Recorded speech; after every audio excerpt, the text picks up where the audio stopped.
Next जो संगठन है ये है भारतीय वन्यजीव संस्थान। भारतीय वन्यजीव संस्थान, और ये अपने आप में एक स्वायत्त संगठन है। स्वायत्त मतलब जो सेल्फ से ही काम कर रहा हो, स्वायत्त संगठन है।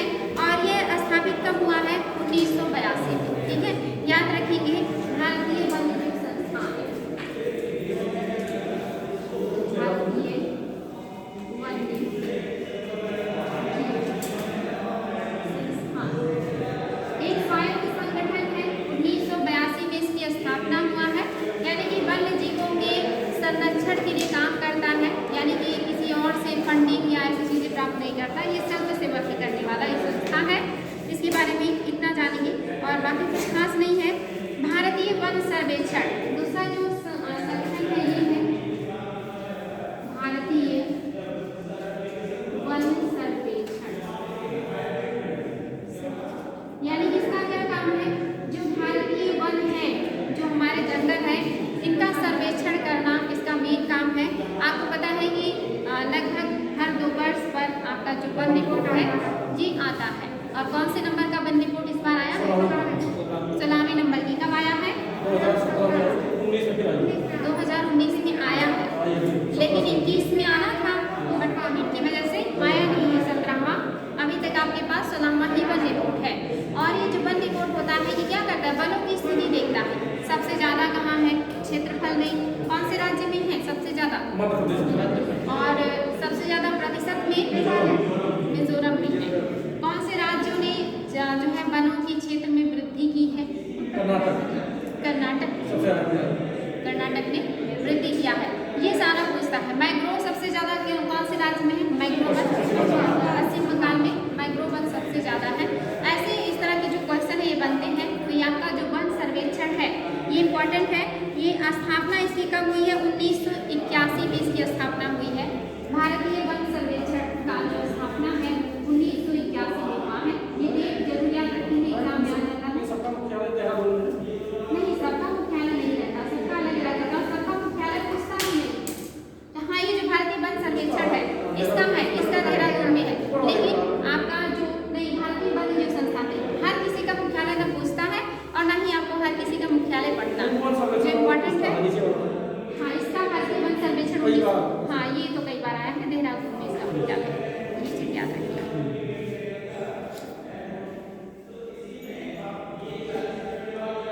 ये दोनों का याद रखिए। ये दोनों का कहाँ है? हालांकि अभी तक एग्जाम में जो पूछता है वो पूछता है भारतीय वन सर्वेक्षण का ही पूछता है। इसका जल्दी नहीं पूछता, लेकिन ये भी याद रखिए जो आपके वन्य जीव हैं इनका भी कहाँ पे है? देहरादून में मुख्यालय।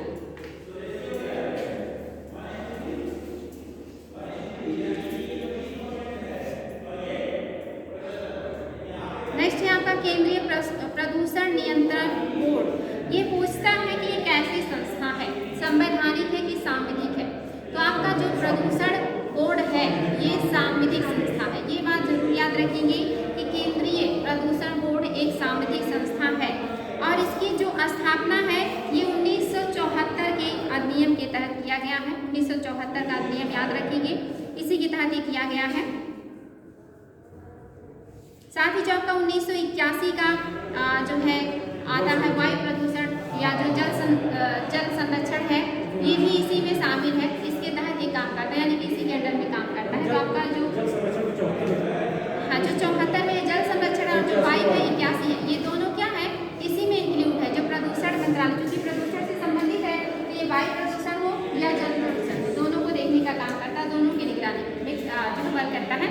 यानी कि जल संरक्षण का जो काम हुआ 1974 में शुरू हुआ है वो भी इसी के अंदर में है। और जो आपका 1981 में वायु प्रदूषण से संबंधित काम शुरू हुआ वो भी यही देखता है। जो आपका केंद्रीय प्रदूषण आपका बोर्ड है या आयोग है। और इसका जो मतलब एक कैसा निकाय है? तो एक सांविधिक निकाय है। यानी कि ना तो ये संवैधानिक है और ना ही गैर संवैधानिक है, ये सांविधिक निकाय है। नेक्स्ट जो है आपका इससे जो जुड़े महत्वपूर्ण पॉइंट है मैं बस इतना ही बता रही हूँ जो एग्जाम में आते हैं। और आंदोलन की बात करेंगे तो चिपको आंदोलन आप लोगों ने नाम सुना ही होगा। ये उत्तराखंड में शुरू हुआ था और इसमें कई महत्वपूर्ण नेताओं ने रोल अदा किया था। ये किस जिले की बात है? उत्तराखंड। और उत्तराखंड हाँ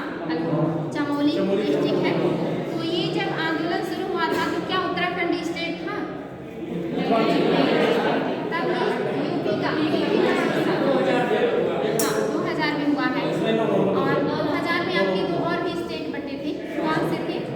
हाँ, और इन तीनों का क्रम बताएंगे तो सबसे पहले कौन सा बना?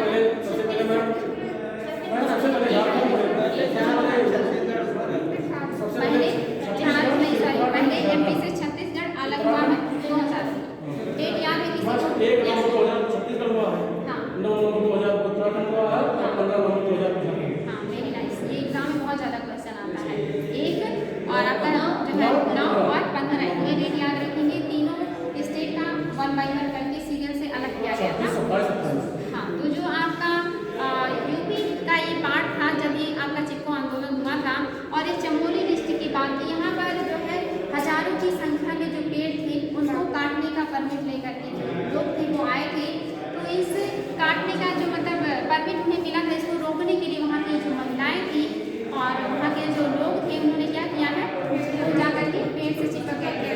लेकिन इस तरह का आंदोलन इसके पहले भी हो चुका था कहीं, क्या पता है आपको कि भारत में इसके पहले नहीं, अभी को तो कर्नाटक का है, इसके पहले राजस्थान में भी ऐसा आंदोलन हो चुका था। जो मैंने आपको खेजरी का वृक्ष बताया था ना कि बहुत अच्छा होता है, मरुस्थलीय वन है, इसके बहुत सारे प्रयोग हैं। तो हाँ नहीं क्लास तो था। हाँ, खेजरी जो है ये मरुस्थलीय क्षेत्र का वृक्ष है। जो आपका क्लास है वो यूपी का राजकीय वृक्ष है। इसको भाग भी कहते हैं, इसको टीसू भी कहते हैं, इसके 3 नाम है। तो आपका जो खेजरी है ये राजस्थान का है और यहाँ पे बड़े पैमाने पर होता है। मैंने आपको बताया था इसका बहुत ज़्यादा उपयोग है। एक तो ये छाया देते हैं, दूसरा ये जो है पशुओं के लिए चारे का उपयोग करते हैं, तीसरा औषधि का भी काम आता है, चौथा ऑक्सीजन और छांव लकड़ियाँ भी देते ही हैं। तो इसीलिए ये बहुत ज़्यादा अच्छा होता है। या इसको एग्जाम में बार बार क्वेश्चन भी बनता है कि सामाजिक वानिकी का सबसे अच्छा उदाहरण कौन सा वृक्ष है, तो खेजरी को वहाँ पे वरीयता दिया जाता है या वही सही होता है। तो जो खेजरी के वृक्ष थे इनको जो है संरक्षण देने के लिए उस समय के वहाँ के राजा थे, नाम था राजा रणजीत सिंह, नहीं अजीत सिंह, राणा अजीत सिंह नाम था राजा का। उन्होंने आदेश दिया था वृक्षों को काटने का, वहाँ जो खेजरी के वृक्ष थे। तो वहाँ की महिलाएं थी, उन्होंने क्या किया था, उस वृक्षों से जा करके वो जो है चिपक गए थे। उन्होंने कहा कि नहीं काटने देंगे। और ये जो महिलाएं थी बिश्नोई समाज की थी, नाम सुना भी होगा आपने, बिश्नोई समाज। तो जो राजा थे उनके आदेश पे जो महिला थी उनका और साथ ही उनकी दोनों बेटियों को भी पेड़ के साथ काट दिया गया था। अन्य 300 प्लस और भी लोग थे जिन्होंने इसमें भाग लिया, उनको भी पेड़ों के साथ काट दिया गया। बाद में राजा को लगा कि नहीं ये बहुत ज़्यादा हो गया और ऐसा नहीं होना चाहिए था, फिर उन्होंने अपने आदेश को वापस लिया था। इस तरह से ये आंदोलन तो सक्सेस रहा, लेकिन वहाँ एक तरीके से बहुत ज़्यादा नरसंहार हो गया था। तब से जो बिश्नोई समाज के लोग हैं ये पेड़ों को बहुत ज़्यादा वरीयता देते हैं और वो लोग पूजा भी करते हैं और पेड़ को लगाने का काम भी करते हैं। वहाँ से ये परंपरा में आ गया, यानी कि जो लोग उसमें मरे एक तरीके से लोग उनकी पूजा करने लगे। तो वहाँ से प्रेरित होकर के चिपको आंदोलन उत्तराखंड में भी चला और यहाँ के लोगों ने भी वही काम किया। लेकिन अब कोई राजा नहीं थे, हमारे देश की गवर्नमेंट थी और गवर्नमेंट को झुकना पड़ा। उन्होंने अपना आदेश वापस लिया और ये आंदोलन सक्सेसफुल रहा। तो आपका जो चिपको आंदोलन है ये उत्तराखंड की जो है चमोली डिस्ट्रिक्ट की बात है, इम्पॉर्टेंट है। नेक्स्ट है आपका जो है शांत घाटी आंदोलन। मैंने आप लोगों से बात भी किया था कि शांत घाटी कहाँ पे है, केरल में है। इसे शांत घाटी कहते क्यों है?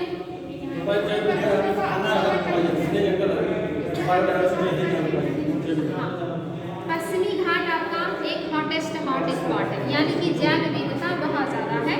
यहाँ पे उष्णकटिबंधीय सदाबहार वन बड़े पैमाने पे पाए जाते हैं और बहुत ही ज़्यादा मतलब पश्चिमी घाट में भी बात करेंगे कि सबसे ज़्यादा जैव विविधता कहाँ है, तो साइलेंट वैली में है जो केरल में है। यानी कि बहुत ज़्यादा घना जंगल है, बहुत ही ज़्यादा वनस्पतियाँ जीव जंतु यहाँ पाए जाते हैं। तो घने जंगल में मनुष्यों का ज़्यादा हस्तक्षेप नहीं होता, क्योंकि वहाँ पे अलग अलग तरह के खतरनाक जीव भी पाए जाते हैं, दलदल भी होता है, वहाँ पे व्यक्ति जल्दी नहीं जाता। तो यहाँ पे व्यक्तियों का आवाजाही ना होने की वजह से जंगल में क्या होता है, काफ़ी शांति रहती है, इसी वजह से इसे शांत घाटी कहते हैं। लेकिन यहाँ पर जब लोगों की गतिविधियाँ बढ़ी और खास करके वहाँ पर एक जल विद्युत परियोजना लाई जा रही थी कि यहाँ पे एक बांध बनाया जाएगा। आपको पता है कि जल विद्युत उत्पादन के लिए डैम बनाना होता है, और पानी को बड़े भाग में स्टोर करना होता है, जिसकी वजह से वहाँ का जो जलीय पारितंत्र है, वहाँ का जो स्थलीय पारितंत्र है, वो सारे डिस्टर्ब हो जाते हैं। और बड़े पैमाने पे जंगल के आसपास जहाँ डैम बनेगा, पेड़ पौधों को काटना होता है। ऐसे बहुत सारे काम होते हैं जिससे वहाँ की जैव विविधता प्रभावित होती है। तो जब ये शांत घाटी में जल विद्युत परियोजना लगाई जाने की बात हुई, तो इसका वहाँ के स्थानीय लोगों ने विरोध किया कि यहाँ पे हम ये काम आपको नहीं करने देंगे, क्योंकि यहाँ की जैव विविधता, खास करके जो वहाँ के वर्षावन है, उनको डिस्टर्ब करेगा, उनको आप लोग काटेंगे और इससे यहाँ की जैव विविधता प्रभावित होगी। तो लोगों ने इसका विरोध किया था। तो यही जो है आपका शांत घाटी आंदोलन के नाम से प्रसिद्ध हुआ था। और ये आपका कुंती पुझा नदी है जिस पर ये डैम बनाया जा रहा था। कुंती पुझा नदी है जिस पर ये आपका डैम या जल विद्युत परियोजना बनाई जा रही थी, जिसका लोगों ने विरोध किया। और अंत में ये भी क्या हुआ, लोगों को मानना पड़ा और ये आंदोलन भी सक्सेस रहा। नेक्स्ट है आपका जो है नर्मदा बचाओ आंदोलन। नर्मदा बचाओ आंदोलन तो लगभग सभी लोग इससे परिचित होंगे, मेधा पाटेकर, ऐसे बहुत सारे लोग इससे भी जुड़े हुए हैं। हाँ, और ये आंदोलन क्यों किया गया था, तो जो नर्मदा नदी है इसी पर डैम बनाया जा रहा था, बांध बनाया जा रहा था, सरदार सरोवर बांध। और इसके बनाए जाने से बहुत बड़े जो कृषि भूमि थी वो प्रभावित होने वाली थी। वहाँ की लगभग 58% जो जनजातियाँ थी उनको वहाँ से विस्थापित किया जाना था। और एक बड़े भूभाग में वहाँ का जो स्थलीय पारितंत्र था वो भी प्रभावित होता, और जो नर्मदा का जलीय पारितंत्र है ये भी प्रभावित होता। तो ये एग्जाम में क्वेश्चन बनता है कि ये नदी किन राज्यों से बहती है, कौन कौन से राज्य हैं? MP है और कर्नाटक है इसमें, बताइए। MP है और महाराष्ट्र, गुजरात। सबसे ज्यादा कौन से क्षेत्र में है, इनमें से कौन से राज्य में सबसे ज्यादा? महाराष्ट्र में, गुजरात में नर्मदा का जो अपवाद MP के अमर कंटक से निकलता है, तो MP में इसका ज्यादा क्षेत्र है। महाराष्ट्र से प्रवेश करके फिर ये निकल जाता है, खंभात की खाड़ी में जब गिरता है तो गुजरात से होकर के जाता है। तो गुजरात में बहुत कम एरिया में इसका बहाव है। तो ये तीनों राज्यों की संयुक्त परियोजना है, तीनों राज्यों को इससे संयुक्त रूप से फायदा होना था। तो एग्जाम में क्वेश्चन भी बनता है कि नर्मदा किन राज्यों से होके जाती है, तो 3 स्टेट हैं। साथ ही जो सरदार सरोवर बांध है, इससे जो पानी का जो पीने की पानी का उपलब्ध कराना था, सिंचाई के लिए, साथ ही विद्युत के लिए। तो इससे कौन कौन से राज्य लाभान्वित होने थे, तो ये तीनों राज्य से लाभान्वित भी होते। लेकिन इसका भी क्या हो, बड़े पैमाने में विरोध किया गया। मेधा पाटेकर के नेतृत्व में लोगों ने इस बात का विरोध किया कि नहीं, ये चीज़ नहीं होना चाहिए, ये पर्यावरण के लिए बिल्कुल भी ठीक नहीं है। और एट लास्ट क्या हुआ, लंबे समय के विरोध के बाद इस पर भी सरकार को ध्यान देना पड़ा था। तो ये आपका जो नर्मदा आंदोलन है ये भी काफ़ी इंपॉर्टेंट रहा।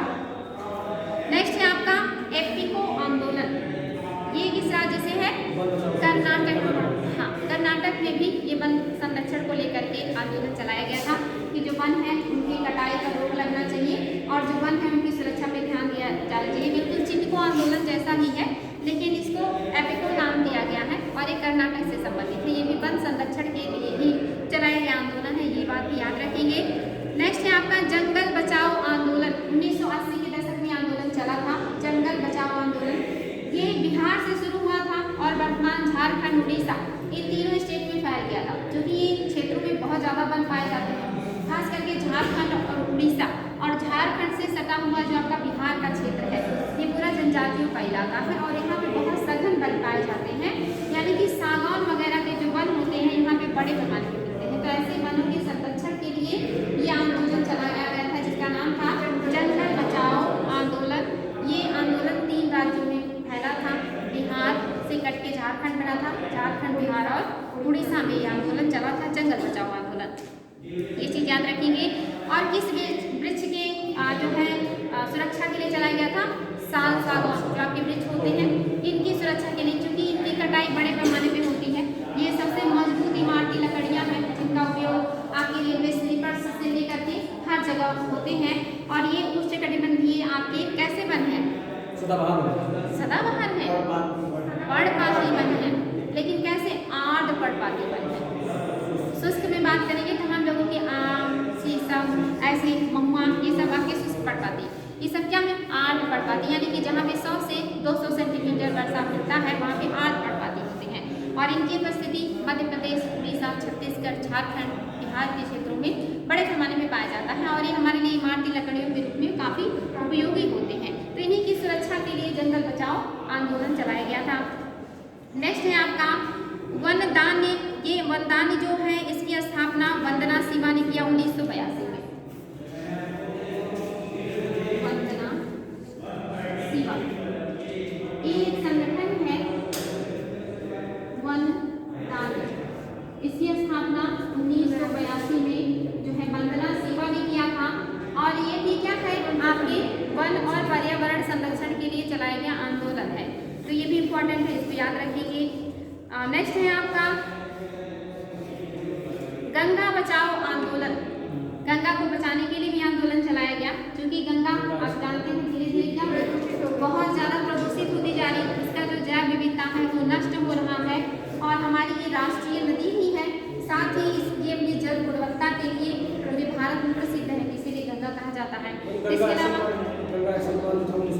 हाँ बिल्कुल, जो आप गंगा एक्शन प्लान हो गया और भी बहुत सारे जो है गंगा की सफाई के लिए काम किया गया, जैसे आपके गंगे परियोजना का जय गंगे जैसे ऐसे कुछ परियोजना भी चलाई गई, नमामि गंगे भी चलाया गया था।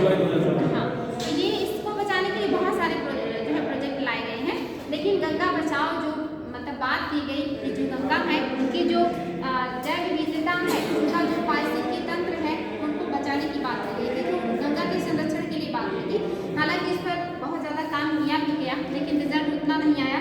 रीज़न है कि इनके किनारे लगभग 500 नगर बसे हुए हैं, जिनमें से लगभग 100 नगर जो है वो काफ़ी बड़ी जनसंख्या रखते हैं, यानी कि 10 लाख से भी प्लस जनसंख्या रखते हैं। और जानते हैं जहाँ पे नगर होगा तो वहाँ पे जो नाले होते हैं, जो बाकी डस्ट होते हैं या बाकी अपशिष्ट होते हैं, वो सारे लोग नदी में ही डाल देते हैं। तो इसलिए इसका एक तरीके से साफ सफाई संभव नहीं हो पा रहा है, नहीं तो ये अब तक हो गया होता। जैसे बात करें टेम्स नदी, ये भी एक टाइम ऐसा था कि इतना ज़्यादा प्रदूषण हो गया था इसमें कि इसी के किनारे संसद वगैरह थी, वहाँ पे इतना बदबू होने लगा था कि बैठक वगैरह नहीं हो पा रही थी। सरकार बहुत ज़्यादा काम कर रही थी, लेकिन फिर भी सफाई संभव नहीं हो पा रहा था, क्योंकि जो नागरिक थे वो नहीं ध्यान दे रहे थे, वो इस पर वर्क नहीं कर रहे थे। सरकार कितना साफ करेगी जब तक सारे लोग उसके प्रति सतर्क नहीं होंगे। आगे चल के सरकार ने लोगों से अपील की और उनकी मदद लिया कि इसको साफ करना है। और फिर जब लोगों ने जागरूकता दिखाई और सरकार और लोगों ने मिल करके काम किया तो टेम्स की सफाई हो पाई और तब जाकर के जो टेम्स है वो शुद्ध हुआ। तो ये बात है कि सरकार कितना करेगी, सरकार के साथ साथ आम लोगों को भी इसके साफ सफाई पे ध्यान देना चाहिए। इसके अलावा है चिल्का बचाओ योजना, जो आपका चिल्का नदी इंडिया की सबसे बड़ी खारे पानी की आपकी झील है और इसको लैगून झील भी कहते हैं। लैगून झील को केरल में किस नाम से जानते हैं? कयाल। ये एग्जाम में क्वेश्चन बनता है, याद है कि लैगून झील को केरल में किस नाम से जाना जाता है? तो कयाल झील कहा जाता है। हाँ, जैसे जितने भी वहाँ की झील हैं उन सबको कयाल कहा जाएगा। जैसे हम लोग लैगून कहते हैं, लेकिन वहाँ पे क्या कहेंगे? कयाल कहेंगे। और भारत की सबसे बड़ी जो लैगून झील है वो चिल्का है। और चिल्का अपने आप में बहुत महत्वपूर्ण है, क्योंकि यहाँ पे बहुत ज़्यादा संख्या में प्रवासी पक्षी आते हैं। हालांकि प्रवासी पक्षी हमारे यहाँ सबसे ज़्यादा केवला देवघाना में आते हैं, सांभर वगैरह में भी आते हैं। सांभर में आपने देखा भी था पिछली बार कोई वायरस थे जिसकी वजह से वहाँ पे हजारों की संख्या में जो पक्षी थे वो सांभर में पानी पीने के बाद उनकी मृत्यु हो गई थी। इस पर जो है बात भी हुआ था कि हमें रिसर्च करना चाहिए कि क्या वजह है जो पक्षी इतनी बड़े पैमाने पर यहाँ पे मर रहे हैं। तो उस पर रिसर्च से पता चला कि आसपास जो इंडस्ट्री वगैरह है उनसे जो जल है वो कहीं ना कहीं केमिकल से प्रभावित हो रहा है, जिसकी वजह से पक्षियों की बड़े पैमाने पर मृत्यु हुई थी। तो हमारे यहाँ ऐसी जो झीलें हैं लगभग लोकटक हो गया, चिल्का हो गया, सांभर हो गया, आपका केवला हो गया, यहाँ सब जगह जो है प्रवासी पक्षियाँ आते हैं। सबसे ज़्यादा आपके केवला में आते हैं। इसके अलावा आप देखेंगे जो आपका चिल्का है ये तो अपने आप में काफ़ी महत्वपूर्ण है। तो इसके पारिस्थितिकी तंत्र को बचाने के लिए, साथ ही इसमें जो जीव जंतु पाए जाते हैं उनको संरक्षण देने के लिए चलाया गया था आपका चिल्का बचाओ आंदोलन। और आप जानते हैं कौन से राज्य में है चिल्का? उड़ीसा में है। 1991 में ये आंदोलन चलाया गया था, तो ये इम्पॉर्टेंट है। साथ ही एक आपका मैती आंदोलन है और ये भी उत्तराखंड में, 'चमोली डिस्ट्रिक्ट में चलाया गया 1994 में।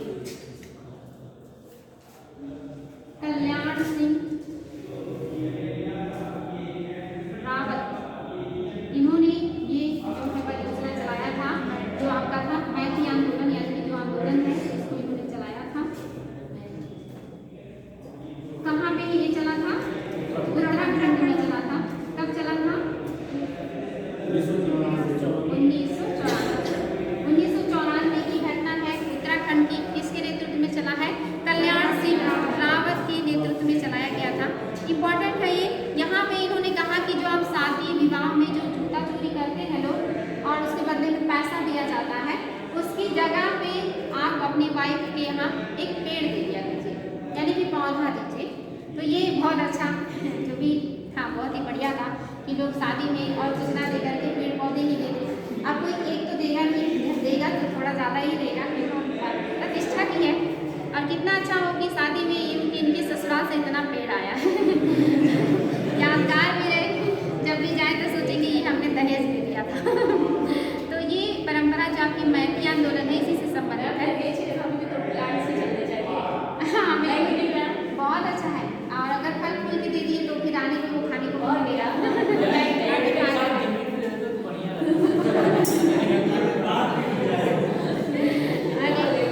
लड़के वाले लड़कियों को इतना कहाँ देने वाले, वो एक पेड़ ही दे दे बहुत है वैसे हमारे यहाँ तो मतलब ऐसी परंपरा नहीं, यहाँ तो अपना जन्मसिद्ध अधिकार समझते हैं लड़के की ससुराल से मिलना चाहिए, लेकिन कहीं नहीं, खास करके जनजातियों में ऐसी परंपरा नहीं।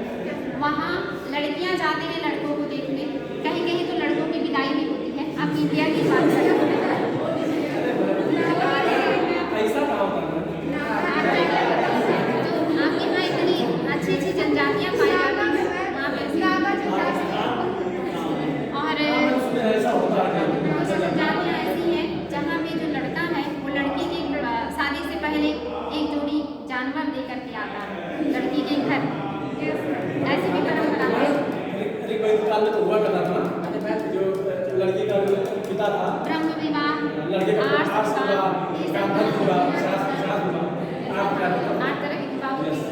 उसमें से एक विवाह में एक जोड़ी बैल जो है वो लड़की वालों को लड़का वाला देता था लड़की को। हाँ तो ऐसा था। तो ऐसे ही अभी भी आपके जनजातियों में चलता है, यानी कि जनजातियों में भी ये दहेज प्रथा बिल्कुल भी नहीं है। बाकी सारी प्रथाएं हैं, चाहे लड़का लड़की के घर जाए, चाहे लड़की लड़का के घर जाए, चाहे लड़के वाले दे दे उपहार स्वरूप या लड़की वाले दे दे, वहाँ कोई बाउंडेशन नहीं है। अभी वहाँ बड़ी स्वतंत्र विचारधारा है, बड़े स्वतंत्र लोग रहते हैं। शुक्र है वो ज़्यादा पढ़े लिखे नहीं हैं, अगर पढ़ लिख लेते तो भी क्या करते दहेज मांगना शुरू कर देते। ये पढ़े लिखे लोग ज़्यादा डिमांड करते ना, हमारा बेटा जॉब कर रहा है तो उसको इतना दहेज। यहाँ का सिस्टम ठीक है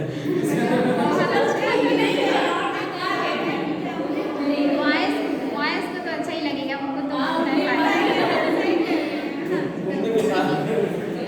ऐसी चीज़ों का क्या कहते हैं समर्थन बिल्कुल नहीं करना चाहिए, क्योंकि इसके लिए एक कानून बना है। जो लोग ऐसा डिमांड करते हैं उनको सजा का प्रावधान है। तो बात हो रही है कि ये बहुत अच्छा आंदोलन था, मैती आंदोलन इनमें से सबसे अच्छा है, क्योंकि कम से कम पेड़ देने की बात हो रही है और इसको लोग बड़े रिस्पेक्टफुली लगाएंगे, क्योंकि ये ससुराल से किसी की आता है तो इसकी बड़ी रिस्पेक्ट की जाती है। हमारे यहाँ के कल्चर में किसी के ससुराल से कोई सामान आए तो उसको बहुत रिस्पेक्ट दिया जाता है, तो इन पौधों का भी अलग ही पहलू रहता होगा। तो ये मैती आंदोलन चलाया गया था। हाँ देखिए, जो परंपराएं हैं वो जमाने से आ रही हैं, सबका अपना कल्चर है। सबसे ज़्यादा जो विकृतियाँ हैं ना वो इन्हीं मैदानी बेल्ट्स में हैं। जो मैदानी राज्य हैं इन्हीं में सबसे ज़्यादा विकृतियाँ, जितने जो आपके आडंबर हैं, जितने अंधविश्वास है, जितना आपका ये ढोंग ढकोसला है, ये सब इन्हीं मैदानी बेल्ट में है। क्यों? क्योंकि पंडित जी लोगों का प्रादुर्भाव यही हुआ था उन्होंने क्या किया, पूरा सब तरफ भ्रष्टाचार फैला दिया। हालांकि पहले वो बहुत अच्छा कर रहे थे कि मतलब ज्ञान देना, ज्ञान लेना अच्छा काम था, लेकिन धीरे धीरे जब मन में लालच आती है हो जाता है तो लालच आने लगती। जैसे जब नौकरी मिलता है तभी आदमी घूस खाता है ना, अगर नौकरी ना मिले तो घूस नहीं खाएगा। वैसे ही जब पंडित जी लोगों के हाथों में आ गया, हालांकि कोई बुरा नहीं मानेगा अगर होगा तो, क्योंकि भाई चला आ रहा है, क्या कर सकते हैं। तो देखिए, जहाँ पे ये किताबों में लिखा है, एनसीईआरटी में साफ शब्दों में लिखा है कि पूर्वोत्तर के राज्यों में कोई अंधविश्वास आडंबर नहीं है, क्योंकि वहाँ पे उत्पादन ही नहीं होता था। तो पंडित जी लोगों को वहाँ पे दक्षिणा मिलता ही नहीं, तो वो उधर गए ही नहीं। और जब वहाँ गए नहीं तो वहाँ पे इस तरह का कोई आडंबर ही नहीं आया। उत्पादन सबसे ज़्यादा मैदानी क्षेत्रों में होता था, तो उन्होंने भी अपना साम्राज्य यहीं पे फैलाया अच्छी तरीके से। और फिर बाद में जो है पंडित जी लोग ने सब बिगाड़ा है। देखिए, उन्होंने जो नियम बनाया था वो बहुत अच्छा था, लेकिन कोई भी अच्छी चीज़ ज़्यादा दिनों तक अच्छी नहीं रह पाती। जैसे वैदिक काल में जो वर्ण व्यवस्था बनाई गई थी वो बहुत अच्छी थी कि चलिए 4 वर्ण हैं, ब्राह्मण, क्षत्रिय, वैश्य, जिसके अंदर जो योग्यता हो उस वर्ण में चला जाए। एक ही परिवार के अलग अलग लोग अलग अलग वर्ण में चले जाते थे। ऋग्वेद में लिखा था कि मैं जो है कवि हूँ, मेरी माँ आटा पीसती है तो आटा पीस के शूद्र हो गए। पिता अगर जो है कथा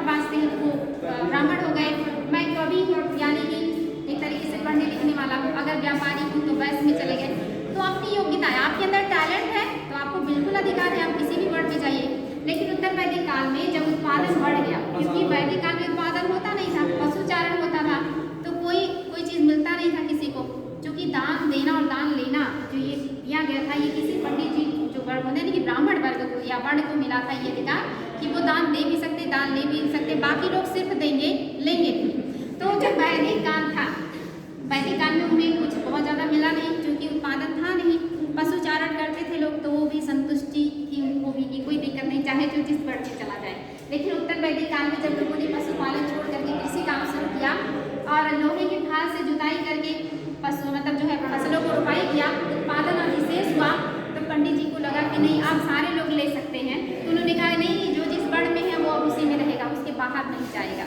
और उसके बाद सारा जो अधिशेष था, और ये साफ साफ एनसीईआरटी में लिखा है कि जो क्षत्रिय थे और जो ब्राह्मण थे वो अपने हितों के लिए इस तरह का नियम बनाए कि क्यों, आखिर क्या जरूरत है, जब अभी तक चल रहा था कि अपनी योग्यता के अकॉर्डिंग चलिए, जन्म पे आधारित नहीं होगा, कर्म पे होगा, तो अचानक से क्यों आपने कह दिया कि जन्म पे होगा, ये तो गलत बात है, यानी कि वंश उस पर आ गया, तो यहाँ पे बदल दिया गया। तो रीज़न बताया गया कि वो चाहते थे कि जितना अधिशेष हो रहा है दान के रूप में हमें मिलेगा, और ऐसे लोगों की संख्या बढ़ती रहेगी अगर ऐसी वर्ण व्यवस्था रहेगी योग्यता के अकॉर्डिंग, तब तो चारों वर्ण बराबर हो जाएंगे, क्योंकि हर परिवार में कोई ना कोई व्यक्ति पढ़ने में अच्छा होगा, कोई व्यापार करने में अच्छा होगा, किसी को कुछ नहीं पसंद होगा तो किसी की सेवा करेगा, तो एक ही परिवार में 4 वर्ण हो जाएंगे, यानी कि सारे वर्ण बराबर हो जाएंगे, यानी कि दान जो है वो बट जाएगा, जो हिस्सेदारी है वो बट जाएगी। तो उन्होंने कहा कि नहीं, जो जहाँ है उसी वर्ण में रहेगा, तो इससे क्या हो गया, संख्या कम हो गई। और इन्होंने कहा जितने विदेशी हैं वो बिल्कुल नहीं आएंगे, ब्राह्मण वर्ण में क्षत्रिय में बिल्कुल नहीं जाएंगे, वो कहाँ जाए, वैश्य और शूद्र में जाए। वैश्य में जाएंगे उत्पादन करेंगे तब भी हमें मिलेगा, शूद्र में जाएंगे सेवा करेंगे तब भी हमें मिलेगा। उन्होंने साफ साफ शब्दों में लिख दिया कि विदेशी ब्राह्मण और क्षत्रिय वर्ण में नहीं आएंगे, ये नीचे के दोनों वर्णों में जा सकते हैं। जितनी जनजातियों को उन्होंने कन्वर्ट किया, इन सबको इन्होंने क्या कहा कि नहीं आप लोग ब्राह्मण और क्षत्रिय में नहीं आ सकते, आप लोग इसके नीचे के चाहे जिस वर्ण में जाइए। तो इसीलिए आप देखेंगे चंद्रगुप्त मौर्य को जो आपके बौद्ध धर्म है और जैन है वो कहते हैं क्षत्रिय है, लेकिन ब्राह्मण धर्म कहते हैं नहीं ये क्षत्रिय नहीं है, ये तो मतलब जो है निम्न कुल के हैं, निम्न जाति के हैं। वो कभी किसी को क्षत्रिय और वो मानते ही नहीं थे, उनको लगता था कि संख्या बढ़ेगी तो हमारा हिस्सा बढ़ जाएगा ना। तो इसीलिए फिर वहीं से क्या हो गई, विकृतियाँ समाज में आना शुरू हो गया। फिर उन्होंने नियम कानून को लादना शुरू किया कि अब अलग अलग तरह के यज्ञ कराइए, आपको इतने ऋण से पूर्ण होना है तो इतना यज्ञ करवाइए, आपको पुत्र चाहिए तो यज्ञ कराइए, साम्राज्य विस्तार करना है तो यज्ञ कराइए। तो हर क्षेत्र में उन्होंने क्या किया, ऐसे बहुत सारी चीज़ों का आडंबर फैला दिया। तो ये किताबों में लिखा है कि उत्तर वैदिक काल में जो ब्राह्मण थे उनको यज्ञ का चस्का लगा और उन्होंने यज्ञ करने की संख्या बढ़ा दी, क्षत्रियों को भूमि विस्तार करने का एक तरीके से कि मनोबल बढ़ा और उन्होंने अपना भूमि विस्तार, क्षेत्र विस्तार करना और अपने आप को पावरफुल करना शुरू कर दिया। और कोई किसी से संतुष्ट नहीं, क्षत्रियों को लगता है कि साम्राज्य विस्तार हम कर रहे हैं, पावर हमारे पास है, लेकिन समाज में सम्मान सबसे ज़्यादा इनको मिल रहा है। ब्राह्मण को लगता था कि सबको ज्ञान देने का और ये सब काम हम कर रहे हैं तो सम्मान तो हमें मिलना चाहिए। वैश्य को लगता था कि उत्पादन का काम हम कर रहे हैं और ऊपर के दोनों वर्ण बैठ के खा रहे हैं और इसके बाद समाज में हमें तीसरा स्थान मिल रहा है, हम ना उत्पादन करें तो क्या खाएंगे ये लोग, तो वो अलग असंतुष्ट हैं। शूद्र को लग रहा है कि हमें ये क्यों बता दिया गया कि ऊपर के तीनों वर्णों की सेवा कीजिए, क्या हमारे अंदर योग्यता नहीं या हमारे अंदर क्या एबिलिटी नहीं या हमारी कोई इच्छा नहीं। तो सारे वर्ण एक दूसरे से असंतुष्ट थे और इसी वजह से समाज में फिर बुराइयाँ आती गई। और फिर ये भी प्रॉब्लम हुई कि जो ब्राह्मण हैं उन्होंने कहा कि कोई एक जाति से दूसरे वर्ण में विवाह नहीं करेगा, अगर विवाह किया और उनसे बच्चे हो गए तो वो क्या हो जाएंगे, संकर प्रजाति के हो जाएंगे और वो भी नीचे चले जाएंगे, वो भी वैश्य सूत्र में आ जाएंगे, वो हमारे वर्ण के नहीं रहेंगे। सोचिए इतनी विडंबना, अनुलोम विवाह प्रतिलोम विवाह। अगर पुरुष उच्च वर्ण का है तो अनुलोम माना जाएगा तो बच्चा मतलब जो है ठीक है, लेकिन उसकी भी कैटेगरी होगी, उस मतलब जो है अछूत में उसकी कैटेगरी ऊपर होगी। अगर महिला उच्च वर्ण के पुरुष जो है निम्न वर्ग का तो उस अछूत वाली कैटेगरी में उसका नीचे स्थान होगा। ये सब डिसाइड करने का अधिकार किसने दिया था, जो उन्होंने बता दिया। मतलब अगर कोई क्षत्रिय पुरुष और वैश्य महिला से विवाह कर रहा है तो उसके बच्चों को समाज में कोई स्थान नहीं है, वो तीसरी या पांचवी कैटेगरी में आ गए, समाज से बहिष्कृत हो गए और उन्हें कहा जाएगा अनुलोम। अगर महिला उच्च वर्ण की है और किसी निम्न वर्ण के पुरुष से उसने शादी कर लिया तो प्रतिलोम विवाह हो गया, उसको तो समाज में सम्मान मिलेगा ही नहीं और उसके बच्चों को भी समाज से बहिष्कृत कर दिया गया। तो ये सब नियम बनाने का अधिकार किसने दिया? आज हम बात करते हैं कि कोई किसी से विवाह करे, इस पर कोई प्रतिबंध नहीं। उस समय के लोगों ने ऐसी चीज़ें जो है लागू करी थी, तभी तो आज हमें ख़त्म करने में इतना कमर तोड़ मेहनत करना पड़ रहा है। लेकिन फिर भी ये चीज़ें सोसाइटी से और दिमाग से किसी की जा नहीं रही है, क्योंकि ये इतना घर करके बैठी है कि जो इन्होंने निम्न कुल की लड़की से शादी कर लिया, इन्होंने ऐसा कर लिया। ये दिमाग में कहाँ से आया है?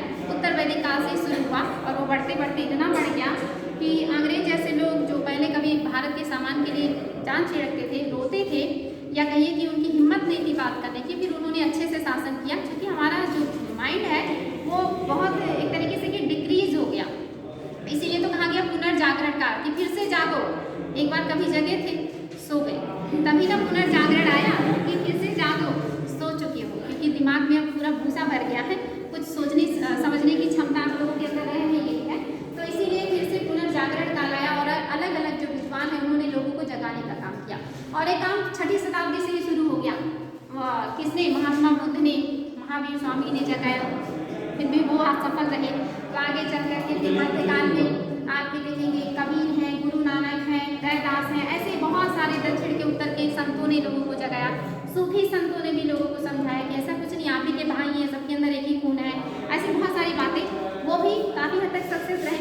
फिर आधुनिक काल में भी आप देखेंगे महापुरुषों की लाइन लगी। हमारे भारत में जितने महापुरुष हुए हैं इतनी धरती में कहीं नहीं हुए किसी भी देश में, और अगर इतने नहीं होते तो सोचिए हम लोगों की क्या दुर्दशा होती।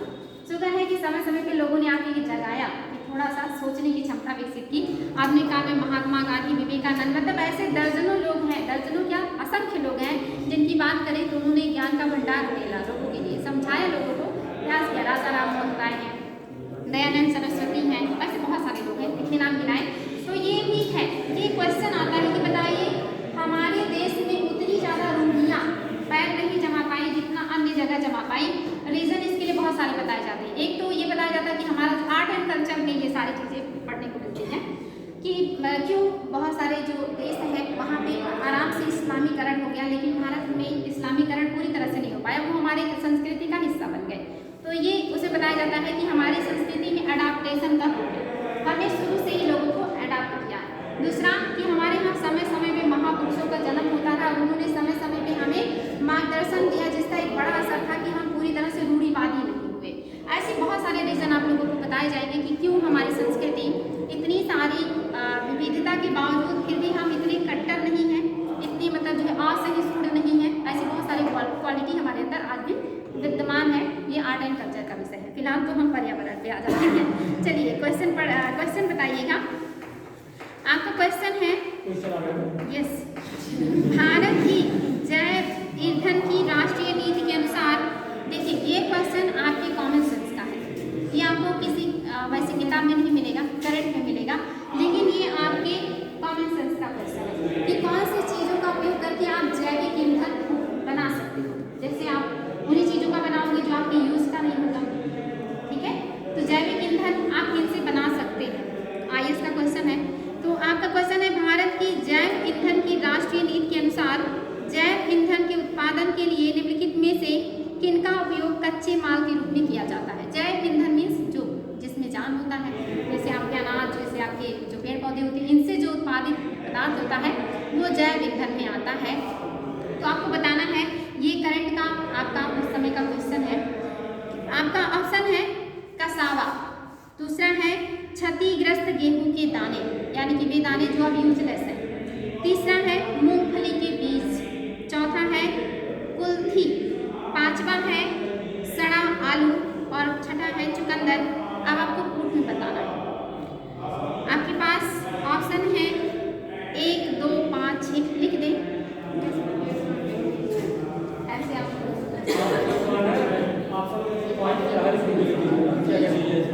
देखिए, इतना याद रखिएगा, इसमें वही चीज़ें शामिल होंगी जिनका हमारे दैनिक जीवन में बहुत उपयोग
और फिर है आपका गड़ा हुआ आलू, और लास्ट है आपका चुकंदर। देखिए आपके यहाँ का ये जो है चीज़ नहीं है, यानी कि कोई बहुत अच्छी खाने पीने की चीज़ नहीं है, ठीक है। फूड में है आपका एक में है, यानी कि फर्स्ट जो है आपका एक, ये भी कहीं उत्पादित होने वाला इंडिया में है, हालांकि ये बहुत यूजफुल चीज़ नहीं है। अगर ये खाने पीने की चीज़ होती और बहुत यूजफुल होती तो आप लोगों को इसके बारे में जरूर आइडिया होता, ठीक है। तो आपका जो ए है इसमें है 1 2 5 6, तो पहला होगा 1 2 5 6, 1 2 5 6। बी में है 1 3 4 6, 1 3 4 6। और आपका सी में है 2 3 4 5, 3 4 5। और आपका डी में है 1 3 1 2 3 4 सभी। और आपका जो डी है इसमें है सब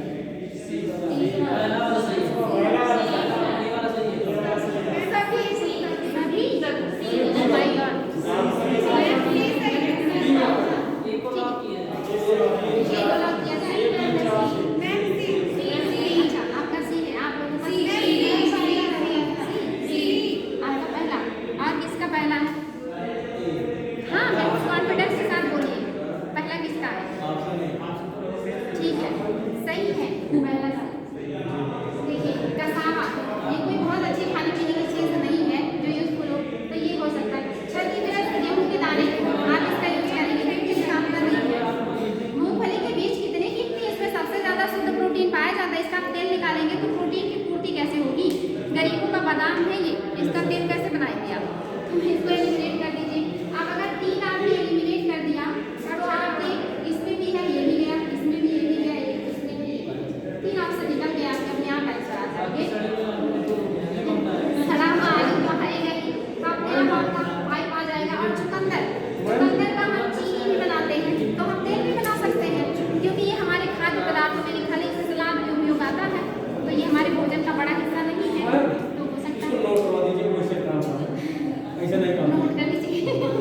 नोट कर लीजिए। भारत की जैव ईंधन की राष्ट्रीय नीति के अनुसार, भारत की जैव ईंधन, हालांकि ये आप लोग नेट पे सर्च कीजिएगा, वहाँ पे आपको और डिटेल में ये मिल जाएगा, ठीक है। भारत की जैव ईंधन की राष्ट्रीय नीति के अनुसार 2020 का ये आपका करंट का क्वेश्चन था। भारत की जैव ईंधन की राष्ट्रीय नीति के अनुसार जैव ईंधन के उत्पादन के लिए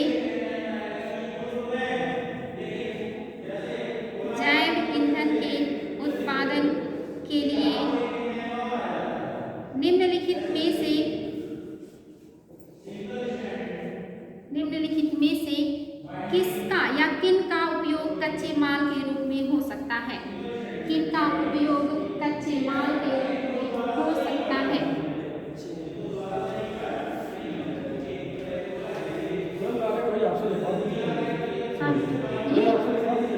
अब तो आप लोगों को पता चल ही गया, ये होगा, ये होगा, नहीं होगा, कुल्फी भी हो सकता है, लेकिन अगर ये ऑप्शन में नहीं है तो कोई नहीं, आपका सड़ा बालू और चुकंदर तो पूरा नहीं होगा, ठीक है।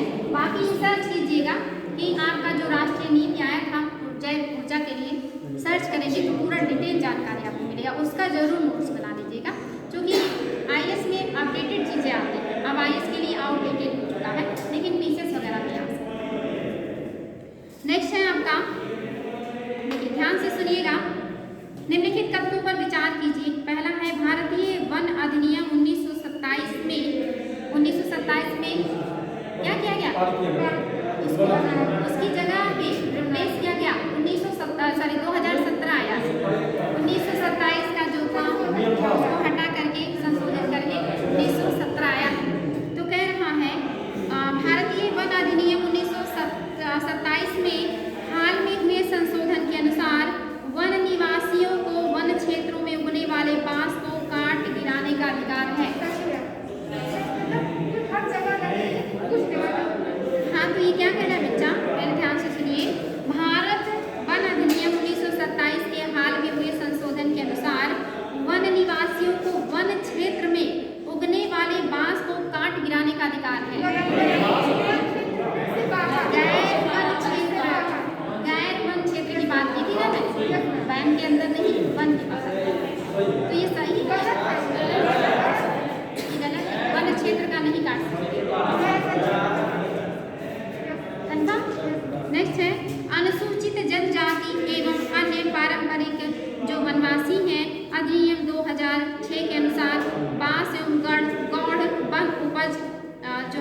अधिनियम 2006 के अनुसार बांस एक गौण वन उपज है।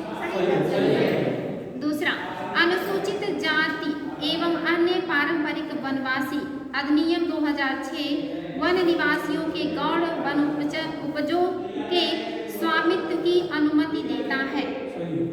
बताइए क्या सही है? तो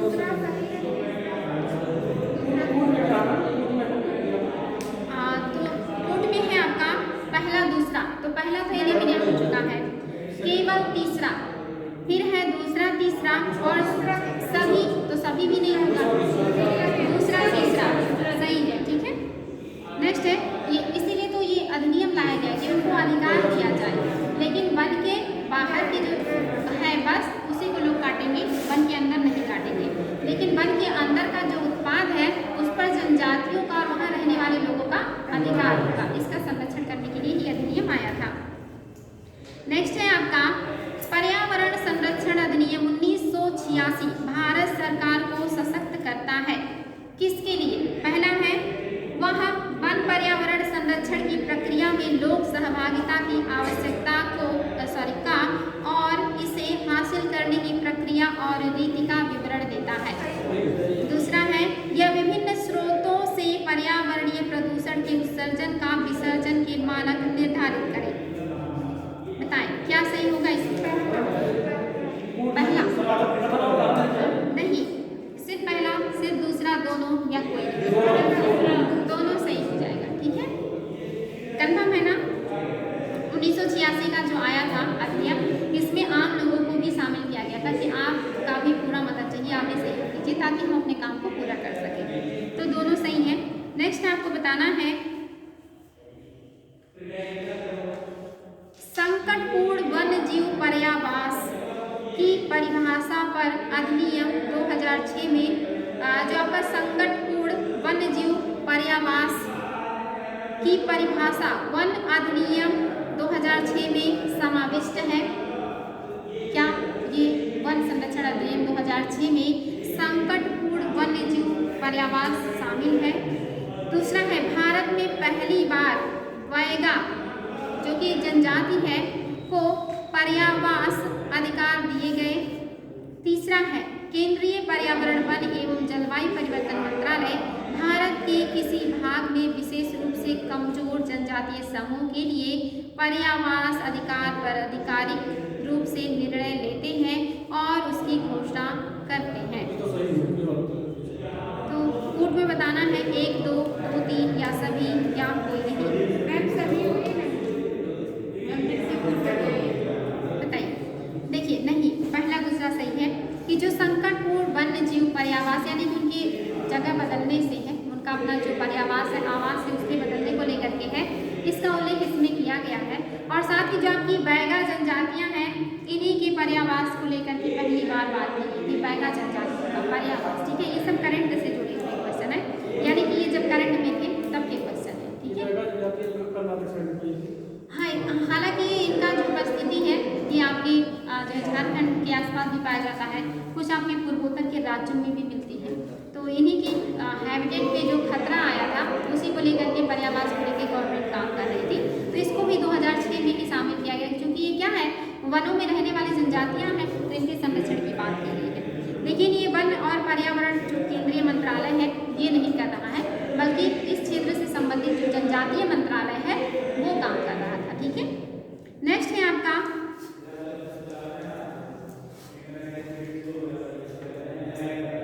वन्य जीव अधिनियम 1972 के अनुसार किसी व्यक्ति द्वारा विधि द्वारा किए गए कतिपय उपबंधों के अधीन होने के सिवाय निम्नलिखित में से कौन से प्राणी का शिकार नहीं किया जा सकता?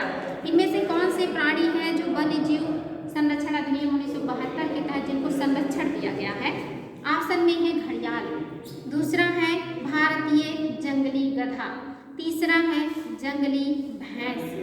और मैंने आप लोगों को इनके बारे में लिस्ट भी बताया है कि कौन कौन से हैं जो भारतीय वन्य जीव संरक्षण अधिनियम की जो 6 श्रेणियां हैं उनमें शामिल किए गए। तो क्या ये जीव इनमें से कौन कौन? कूट में बताना है सिर्फ पहला, दूसरा, तीसरा, पहला, तीसरा या सभी? सभी है।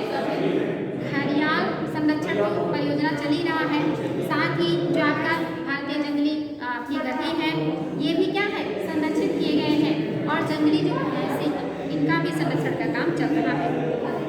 ये क्वेश्चन आप लोगों के लिए अच्छा है। ये क्वेश्चन अंडरस्टैंडिंग का है, देखिए आप लोग बता पाते हैं कि नहीं। और इसका अगर जो है मैंने बताया भी है, लेकिन इस तरह से बिल्कुल स्पष्ट नहीं बताया है, इसको सोच के बताना। क्वेश्चन है, भारत में यदि कछुए की एक जाति को वन्य जीव संरक्षण अधिनियम 1972 की अनुसूची 1 के अंतर्गत रखा जाता है, अगर किसी कछुए की प्रजाति को भारतीय वन्य जीव संरक्षण अधिनियम 1 में अनुसूची 1 में रखा जाता है, तो जो है आपको बताना है कि इसका क्या मतलब है, क्या निहितार्थ है अगर किसी भी जीव को श्रेणी 1 में रखा गया। तो पहला है, इसे संरक्षण का वही स्तर प्राप्त होगा जैसा कि बाघ को। दूसरा है, इसका वन्य क्षेत्रों में अस्तित्व समाप्त हो गया है, कुछ प्राणी वन संरक्षण के अंतर्गत हैं और अब इनके विलोपन को रोकना असंभव है। तीसरा, यह भारत के एक विशेष क्षेत्र में स्थानिक है। चौथा, इस संदर्भ में उपर्युक्त बी सी दोनों सही हैं। मुझे पता था कि आप लोग घूम जाएंगे क्योंकि दिमाग खर्च करना चाहते हैं। दूसरा सही है, यानी कि श्रेणी 1 में जो रखे हैं उनको बचाना अब असंभव है। श्रेणी 1 में रखने का मतलब है कि उनको बचाने पर ध्यान दीजिए, ये बहुत कम हो गए हैं, असंभव नहीं है। इसीलिए अति संकटग्रस्त हैं, आप उनकी प्रजनन पर, उनकी सुरक्षा पर ध्यान नहीं देंगे तो पृथ्वी से विलुप्त हो जाएंगे। और ये कह रहा है कि असंभव है, ऐसा कैसे हो सकता है? क्या डाल्फिन का जनसंख्या बढ़ाना असंभव है? क्या ग्रेट इंडियन बस्टर्ड को नहीं बचा सकते? तो दूसरा इसमें गलत हो गया कि अतिशयोक्तिपूर्ण बात ही कर रहा है। हाँ, ये अलग बात है कि अपने आप प्राकृतिक आवास में नहीं पाए जा रहे हैं, उनको संरक्षण दिया जा रहा है, लेकिन असंभव नहीं है। उनको फिर से बाघों की जनसंख्या हमने बढ़ाई ना, सबसे ज़्यादा किया, जबकि वो श्रेणी 1 में शामिल हो गए थे। तो आपका दूसरा तो गलत हो गया। तीसरा है कि यह भारत के एक विशेष क्षेत्र में स्थानिक है। अगर किसी एक श्रेणी 1 में डाला जाएगा तो क्या वो किसी विशेष क्षेत्र में स्थानिक है? कौन सा सही होगा?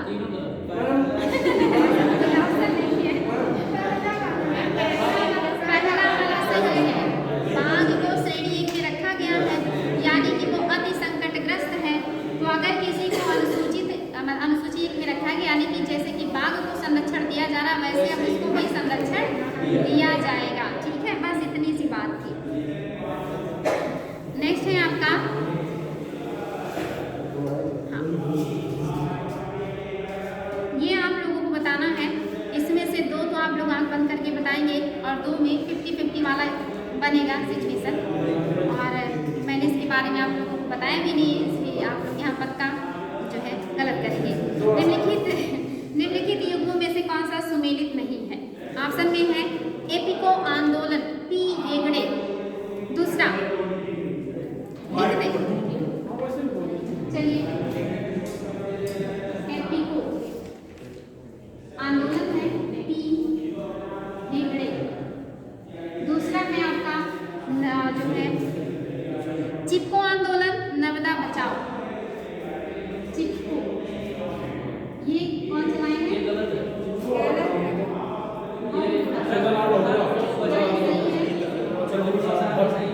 और नर्मदा बचाओ, इसके सामने है पाटेकर।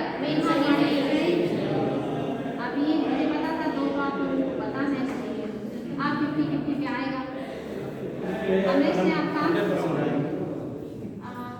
शांत घाटी आंदोलन, और इसके सामने है बाबा आमटे। ये तो गलत है,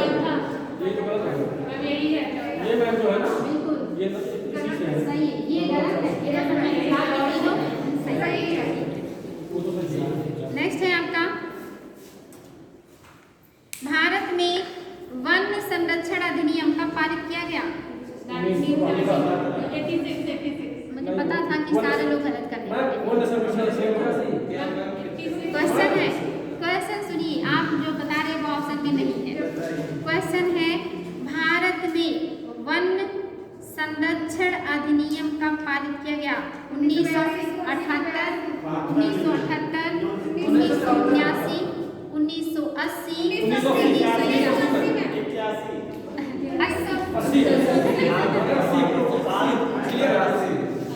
देखिए क्वेश्चन है, भारत में वन संरक्षण अधिनियम कब पारित किया गया है? 1980 में। और भारत में वन्य जीव संरक्षण अधिनियम 1972 है ना? वन्य जीव संरक्षण 72 है। पर्यावरण संरक्षण 86 है। और ये वन संरक्षण अधिनियम है ये 80 है। और अगर जैव विविधता संरक्षण की बात करें तो ये अंतर। नेक्स्ट है आपका, निम्नलिखित में से कौन सा संस्था पर्यावरण से संबंधित नहीं है? इनमें से कौन सा संगठन या संस्था है जो पर्यावरण से संबंधित नहीं है? पहला है विज्ञान और पर्यावास केंद्र, दूसरा है भारतीय वनस्पति सर्वेक्षण संस्थान, तीसरा है भारतीय वन्यजीव संस्था और चौथा है भारतीय सर्वेक्षण विभाग। सर्वेक्षण ये क्या? ये सर्वेक्षण करने का काम करता है, भारतीय सर्वेक्षण है तो ये नहीं है, बाकी सारे आपके वन संसाधन से संबंधित है। नेक्स्ट है कि कौन सा अधिनियम वन्यजीव संरक्षण प्रदान करता है? 1972 का, सभी को पता है। नेक्स्ट है आपका, ये लास्ट है, बम्बई नेचुरल हिस्ट्री सोसाइटी के संदर्भ में कौन सा कथन सही है? पहला है, यह पर्यावरण एवं वन मंत्रालय के अधीन एक स्वायत्त संगठन है। दूसरा, यह क्रिया आधारित अनुसंधान, शिक्षा एवं लोक जागरूकता के माध्यम से प्रकृति को बचाने का प्रयास करता है। तीसरा है, यह आम जनता के लिए प्रकृति खोज यात्राएं एवं शिविरों का आयोजन करता है। तो आपको बताना है पहला दूसरा सही है या सिर्फ दूसरा, या दूसरा तीसरा, या सभी? दूसरा। पहला सही है, कंफर्म? सुन लीजिए, यह पर्यावरण एवं वन मंत्रालय के अधीन एक स्वायत्त संगठन है। दूसरा, यह क्रिया आधारित अनुसंधान, शिक्षा एवं लोक जागरूकता के माध्यम से प्रकृति को बचाने का प्रयास करता है। तीसरा, यह आम जनता के लिए प्रकृति खोज यात्राएं एवं शिविरों का आयोजन एवं संचालन करता है। दूसरा तीसरा सही है। पहला इसलिए गलत है कि ये क्या है? गैर सरकारी संगठन, वो भी सबसे बड़ा गैर सरकारी संगठन है इंडिया का। कल बात हुई थी ना, तो इसको एलिमिनेट कर देते तो आपको आंसर मिल जाता। चलिए अच्छी बात है, फिर कल हम नया देखेंगे चैप्टर। बस